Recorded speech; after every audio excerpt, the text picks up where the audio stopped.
రాధిక తెలుగు అకాడమీకి స్వాగతం. 9వ తరగతి ఉపవాచకంలోని కొమరం భీం పాఠ్యాంశంలోని కొన్ని ముఖ్యాంశాలు ఈరోజు చూద్దాం. టెట్కు ప్రిపేర్ అయ్యే వాళ్ళకు ఇవి చాలా ఇంపార్టెంట్. ఎందుకంటే కొమరం భీం నుంచి చాలాసార్లు ప్రశ్నలు అడగడం జరిగింది.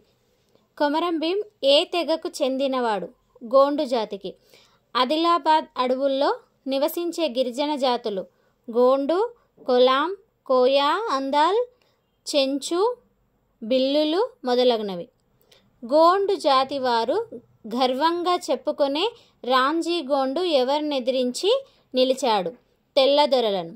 భీం కుమారులు సోము, బొజ్జు. భీం సోదరులు కుర్దు, ఏసు. కొమరం భీం ఆలోచనలకు పురుడు పోసి అతని భావాలకు బలాన్నిచ్చినది ఎవరు? అతని వదిన కూకుబాయి. కొమరం భీం పుట్టి పెరిగిన ఊరు సంకెనపల్లిగూడెం. తన కళ్ళెదుటే చెట్లు కొమ్మలు విరిచాడని పైకు చేతివేళ్లు కత్తిరించిన వాడెవరు? అమీన్ సాబ్. గిరిజనుల వద్ద దోచుకునే సర్కారీ రకం పట్టి. కొమరం భీం తండ్రి చిన్ను చనిపోవడంతో సంకెనపల్లిగూడెం వదిలి భీం కుటుంబ సభ్యులు ఎక్కడికి వెళ్ళి వ్యవసాయం చేశారు? సుర్దాపూర్. జల్, జంగల్, జమీన్. ఇది చాలాసార్లు టెట్లో రావడం జరిగింది.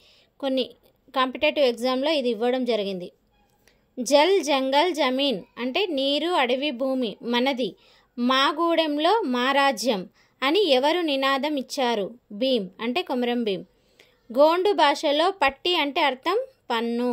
సుర్దాపూర్లో కష్టించి పనిచేసిన పంట కోసం, భూమి కోసం భీం ఎవరితో గొడవపడి హతమార్చాడు? సిద్దిక్.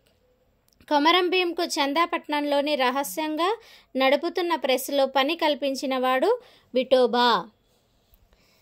నా ఛానల్ని సబ్స్క్రైబ్ చేసుకోండి. మరిన్ని వీడియో కోసం సబ్స్క్రైబ్ చేసుకొని షేర్ చేయండి.